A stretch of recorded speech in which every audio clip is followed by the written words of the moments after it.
Salut les amis, c'est Nat, j'espère que vous allez bien. Je suis ravie de vous retrouver une fois de plus pour cette guidance, ces énergies du milieu de semaine, qui sont un peu spéciales puisque nous allons également faire les énergies de l'Ita aujourd'hui. Alors évidemment, on n'est que le 19, mais ça n'est pas très grave puisque ces énergies, elles arrivent déjà et puis elles sont assez intenses puisque nous avons eu cette pleine lune en Sagittaire qui était quand même en intersection avec les Gémeaux. Donc ça a été une lune qui a été révélatrice, qui a été guérisseuse, qui a été une lune de remise en question, de projection, etc. Et donc, bon, elle a bouleversé énormément de gens. Elle a été très forte en énergie. Et puis, on continue de les brasser, ces énergies. En fait, je dirais que nous avons une semaine presque de pleine lune, puisque même si la lune ne reste pas pleine pendant une semaine, ces énergies, on va continuer à les brasser avec justement l'arrivée de l'Ita. Et l'arrivée de l'été, évidemment, puisqu'on célèbre l'Ita, on célèbre l'été, une nouvelle saison. Donc il y a plein de choses qui se passent au niveau énergétique. Alors, je m'accompagne aujourd'hui d'une amétrine, d'une pointe d'amétrine. Voilà. Spirituelle et solaire à la fois. Et d'une magnifique bougie que j'avais gagnée sur Instagram, en fait, en participant à un giveaway qui s'appelle Salutations au soleil, et qui est proposée par Oracle. Alors, en fait, cette bougie, elle est magnifique, comme vous le voyez. Il y a plein de petites citrines. N'importe quoi. Je suis restée dans l'amétrine. Mélange d'améthyste et de citrine, d'ailleurs. Je ne l'ai pas précisé. Non, on est accompagné de plein de petits œils de tigre. Voilà, elle sent très bon les agrumes. Alors, je ne l'ai pas allumée tout simplement parce que je la garde pour mon rituel de l'Ita, justement. Voilà, mais je tenais à ce qu'elle nous accompagne aujourd'hui avec ses senteurs. On n'a pas besoin de l'allumer, on la sent déjà. Elle sent déjà très bien, très bon. Alors je suis désolée si ça bouge un peu au niveau du trépied, mais en fait je devais faire ces énergies hier et j'ai pas pu, puisque j'ai travaillé sur mon nouveau projet, les paroles arc-en-ciel, jusqu'à plus de 23 heures. Donc j'ai décidé de les faire ce matin et je ne peux pas faire trop de bruit parce que j'ai ma fille qui dort encore et je suis à l'étage, je ne suis pas dans mon bureau. Voilà, tout simplement parce que je viens de prendre mon petit déjeuner et que je me suis dit, avant de me préparer, je vais vite faire la petite guidance pour que les gens puissent la voir rapidement. Donc voilà, me voici, me voilou avec vous.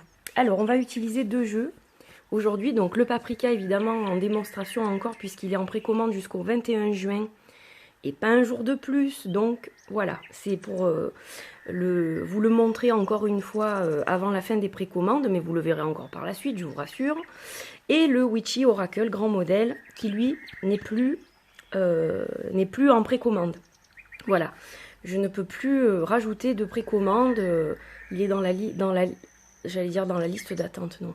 Il est dans la file d'attente pour être imprimé. Donc je ne peux plus rien faire par rapport à ça. Voilà. Alors, je suis désolée pour les gens qui me le demandent de façon récurrente. On verra si y a une autre impression du jeu prévue. Pour l'instant, ce n'est pas prévu. Mais bon, on verra ça en temps voulu. Allez, on les enlève de leur petite pochette. Donc, paprika et witchy. Alors, pour les énergies de la semaine, on va utiliser le witchy. Simplement, je vais enlever ces trois cartes-là, puisque j'ai pas utilité de les garder. Et je garde toutes les autres, bien entendu. Voilà. Allez, on va commencer donc pour les énergies de cette semaine. Un petit peu, voyons ce que le witchy nous raconte. Qu'est-ce que les énergies de sorcière nous divulguent? Oups là, oh là là, ça a sauté, dis donc, vous avez vu ça? Alors, on va essayer de zoomer peut-être un petit peu pour que vous puissiez bien voir la carte. Hop, je ne sais pas si ça va marcher. Oui, ça marche. Alors, on est accompagné de la carte 39, qui est donc un secret de sorcière. C'est la carte de la plume de pie. Alors cette carte, je l'ai créée par la suite, pas dans le premier jet du jeu, mais dans le second ou le troisième, même je ne sais plus. Tout simplement parce que j'ai des pies qui se sont installées chez moi, qui ont fait un nid sur un des arbres qui est chez moi.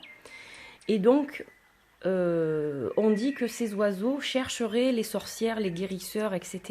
Et ils s'installent souvent à proximité de ces gens-là. Donc évidemment, ça m'a fascinée, puisque depuis que je suis toute petite, j'avais des pies quand j'habitais la maison de mes parents, quand j'étais enfant. J'avais des pies qui avaient élu domicile sur un pin qui était juste au-dessus de ma chambre. Vraiment juste au-dessus de ma chambre, et je les ai eues donc toute mon enfance. Et ce sont des oiseaux que j'avais du mal à supporter parce qu'ils sont très criards, très agités, et je les ai jamais trop appréciés. Mais ce que j'avais pas compris, c'est qu'en fait la pie était un de mes animaux totems, et je l'ai compris récemment en observant justement ces pies qui sont chez moi, en voyant leur petit manège, qu'elles m'observaient, etc. Elles se sont installées en fait à proximité de mon bureau. Donc quand je sors de mon bureau, je vois leur nid. Et un jour, donc, il y avait une des pies qui était sur le bord du nid, qui a commencé à ouvrir ses ailes, et là j'ai vu un immense arc-en-ciel de couleurs avec le reflet du soleil dans les plumes, et j'ai trouvé ça magnifique, et j'ai reçu comme une vague de guérison. Je ne peux pas vous expliquer davantage, ça s'explique pas vraiment. Et en fait là j'ai eu une révélation, donc j'en ai parlé à une de mes amies qui m'a dit que chez les Lakota, une tribu Sioux, les pies étaient considérés comme des oiseaux qui amenaient la guérison.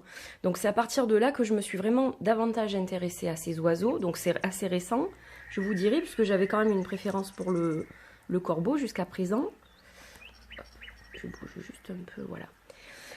Et donc, ça m'a interpellée et j'ai décidé de créer cette carte. C'est venu tout de suite. Donc en fait, elle n'est pas noire et blanche sur la carte parce que j'ai décidé de mettre un peu ces reflets justement que j'avais vus, voilà, pour symboliser un petit peu cette plume de pie. Donc en fait, leur plume noire et blanche symbolisait l'équilibre et l'harmonie et avait la réputation de ramener une bonne santé aux malades et aux blessés. Ces plumes étaient utilisées pour faire circuler la fumée de la sauge blanche au-dessus du corps du malade, afin de chasser les énergies négatives et d'activer des énergies de guérison. Selon une légende indienne, les pies établissaient leur nid à proximité des sorciers et des guérisseurs, ça c'est ce que je vous disais, afin de les aider dans leurs travaux, de les protéger et de leur apporter la chance. Elles sont un messager qui apporte la lumière et la protection.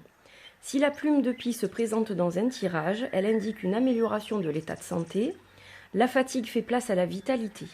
Elle symbolise la guérison, mais aussi les rituels de guérison utilisés en magie, les guérisseurs et les chamans. Donc là, je vous ai lu, en fait, j'ai pris mon petit ordinateur à côté de moi. Je vous ai lu la signification que j'ai écrite pour cette plume de pie. Comme ça vous donne une idée aussi de un extrait du guidebook que j'ai écrit pour ceux qui ont commandé le jeu. Voilà, vous voyez un peu ce que vous retrouvez dans le jeu. Et évidemment, il y a aussi des mots-clés associés à cette carte que je vais vous lire. Donc guérison, rituel de guérison, guérisseur, guérisseuse, chaman. Voilà. Donc là, on est dans des énergies de guérison et donc ça suit parfaitement cette histoire de pleine lune en Sagittaire. C'est-à-dire que on a besoin de laisser certaines choses au passé. On a besoin de guérir certaines choses pour entamer la nouvelle moitié de l'année avec sérénité. Donc on va travailler là-dessus. À cette semaine, les énergies qui vont être brassées vont nous permettre de travailler sur cet état de guérison et nous permettre d'envisager la deuxième moitié de l'année de façon beaucoup plus sereine, beaucoup plus réfléchie. On va laisser les choses qui ne nous servent plus à rien. On va laisser de côté les projets dont on sent qu'ils n'aboutiront pas ou qu'on ne les a peut-être pas pris dans le bon sens, etc. Voilà, toutes ces choses-là, on va les laisser de côté ou aux oubliettes pour certaines, parce que vraiment, il y a certaines choses qui ne doivent pas continuer à être dans notre vie. On en est conscient, donc voilà, on va faire en sorte de laisser ces choses-là au passé et d'entamer donc l'avenir avec sérénité et guérison. Donc une très très belle énergie pour ce milieu de semaine qui suit donc parfaitement et logiquement cette pleine lune en Sagittaire avec influence Gémeaux, le Gémeaux qui peut faire volte-face, qui change beaucoup, Voilà, c'est un peu Jean qui rit et Jean qui pleure. Et donc là, c'est vrai qu'on a un changement d'énergie qui arrive. Voilà, donc c'est la guérison qui nous est amenée. Allez, on va continuer avec l'éléphant paprika pour les énergies de Lita et voir un petit peu ce qu'il en est. Est-ce qu'on suit ce mouvement de guérison? Est-ce qu'on nous propose autre chose? Donc, hop, on va mettre le jeu ici. J'espère que j'aurai assez de batterie pour finir la vidéo. Et on va tirer celle-ci. Et on est dans la créativité. Donc, évidemment, alors là, c'est encore très logique, puisque quand on crée, on guérit. Vous savez que la créativité, c'est un moyen idéal pour la guérison. C'est-à-dire que quand on est malade, qu'on a une pathologie, ou quand on n'est pas bien, ou quand on subit le départ d'un être cher, ou alors un divorce, ces choses-là, la créativité, ça nous permet en fait d'exprimer nos émotions et de guérir. Donc en fait, c'est une suite tout à fait logique. Et donc Lita, c'est l'arrivée évidemment de cette saison estivale. Hein, on célèbre le soleil, on célèbre l'été, les récoltes qui arrivent, hein, le blé, etc.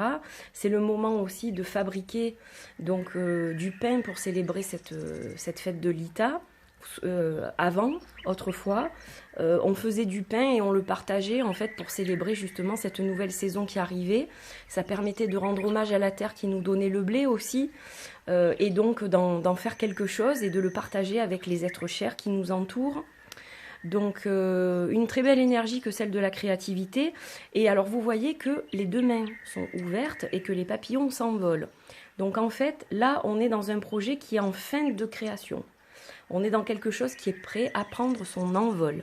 On n'est pas dans la conception, on n'est pas dans la réflexion, on est dans le projet qui est prêt à sortir, à être montré au grand jour, à être vu, etc.